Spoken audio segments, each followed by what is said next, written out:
Giving horror fans one great villain is enough of a tricky proposition in this most oversaturated of genres. But serving up a killer duo for good measure? Now that is a serious challenge, folks.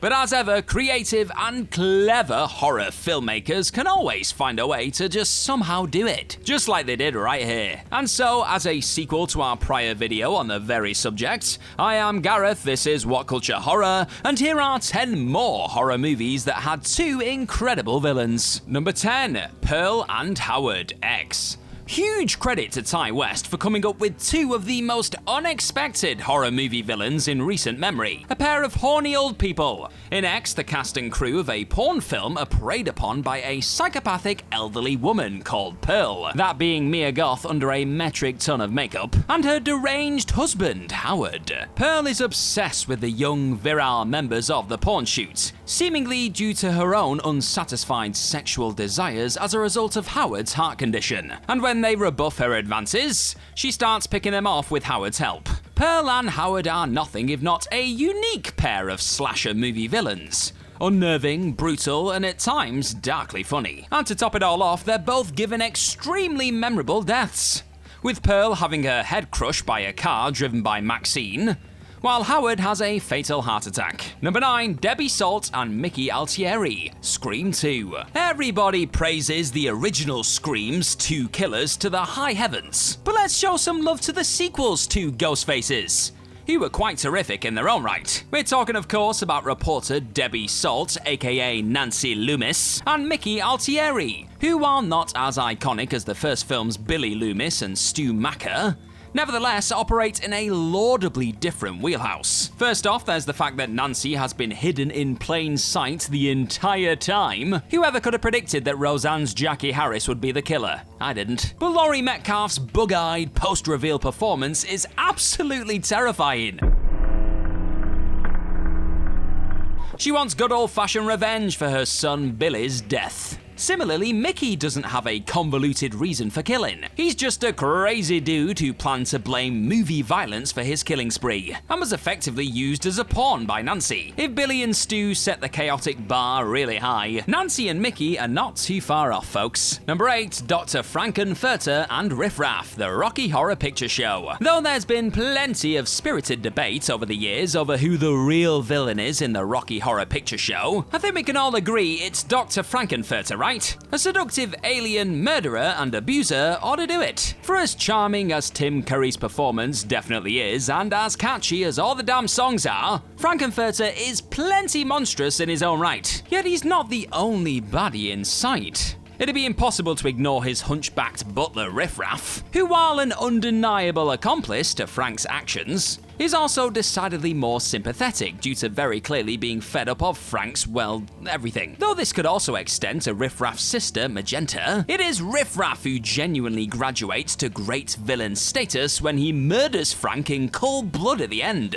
Now on one hand, yeah, we get it, but on the other, killing the bigger villain doesn't exactly make Riff Raff a hero by any means. Number 7, Mommy and Daddy, The People Under the Stairs. Mommy and Daddy from Wes Craven's The People Under the Stairs are about as vile and detestable as human villains get. They're gentrifiers, racists, religious zealots, and are responsible for the people under the stairs of the movie's title, who are in fact the foster children they've abused for disobeying their rules. As such, the children resort to cannibalism for their own survival. Oh, and Mummy and Daddy are actually brother and sister for good measure. Ew, ew, ew, ew, ew, ew, ew. Wendy Roby and Everett McGill, who also played couple Nadine and Ed Hurley on David Lynch's Twin Peaks, are the film's easy highlight, finding that tricky sweet spot of being both terrifying and at times hilariously camp. It's a tough balance to strike tonally, and yet the result is two totally unforgettable villains, without whom the film would be decidedly less impactful. Number 6, Michaela and Sadie, Tragedy Girls. Tragedy Girls is a slasher comedy revolving around Michaela Hooper and Sadie Cunningham, two murder-obsessed high schoolers who decide to start killing so they can boost interest in their own true crime blog, Tragedy Girls.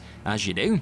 They're obviously neon signposted sociopaths, exploiting and ensuring misery for their own gain, with no regard for the pain caused. And Alexandra Shipp and Brianna Hildebrand make for a compulsively engaging duo, no matter how easy to loathe they are. But if you're expecting Michaela and Sadie to eventually pay dearly for their killing spree, well, that never happens. They end up pinning their climactic massacre on another serial killer, get to market themselves as survivors, become famous, and then head off to college without even the faintest scrap of suspicion about them.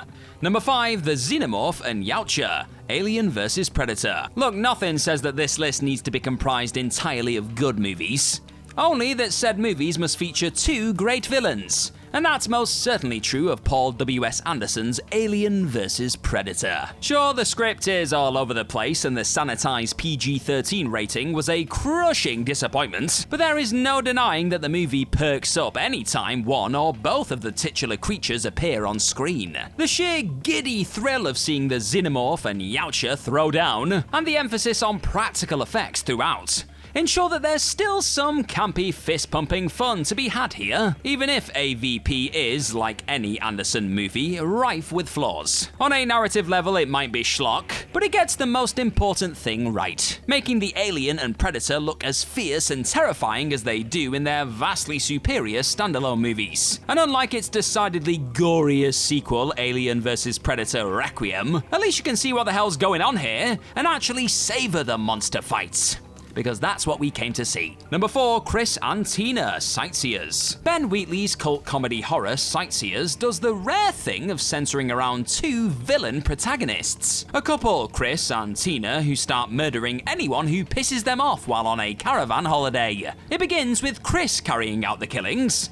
but eventually Tina joins in, basically making them an unexpected, unintentional Bonnie and Clyde-esque pair, albeit shone through the decidedly more sardonic prism of Wheatley and Alice Lowe's script. Now, much of the credit has to go to Steve Oram and Alice Lowe, whose hot, cold chemistry and caustic performances make their increasingly depraved acts so impossible to look away from. And then there's that gloriously unhinged ending, where they decide to kill themselves by jumping from a viaduct, only for Tina to let go of Chris's hand at the last minute, leaving him to fall to his demise solo, moments before the film just cuts to black. The beauty of Sightseers is that, like Michael Douglas's prickly protagonist in Falling Down, we sympathize with these aggrieved villains to an extent, even if their actions go way too far. Number 3, Hannibal Lecter and Francis Dolarhyde, Red Dragon.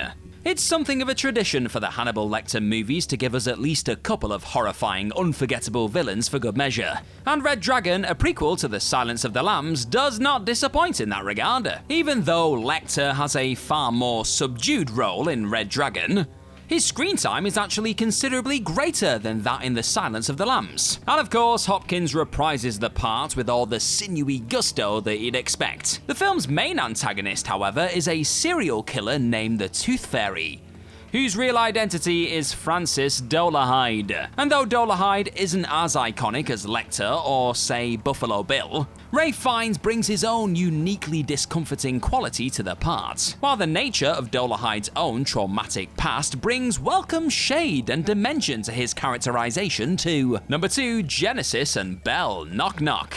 Love it or hate it, Eli Roth's Knock Knock benefits enormously from its unforgettable villainous duo, Genesis and Belle. The sexy twosome who knock on Evan's door on one rainy night and quickly insinuate themselves into his life with dire circumstances. Genesis and Belle are one hell of a sick duo, whose central preoccupation involves seducing married men, torturing and assaulting them, and then revealing their infidelity to their families. That's just the tip of their destructive acts though, and it's clear that Genesis and Belle are far from the moral crusaders they half-heartedly paint themselves as.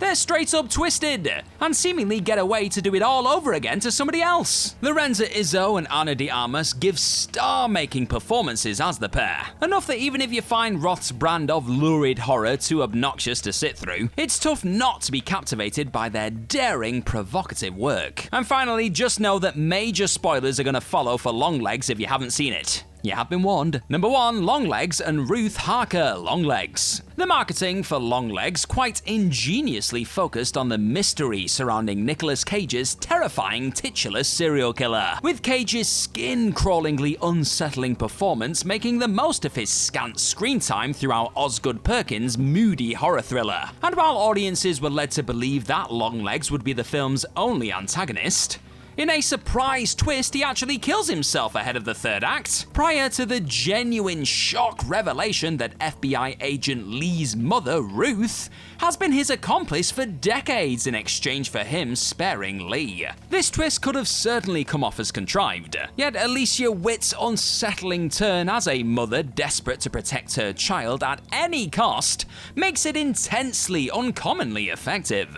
Cage clearly would have been plenty villain for one movie, but Perkins decided to split antagonist duties, and in turn gave us 2 blood-chilling villains for the price of admission. You definitely got your money's worth here.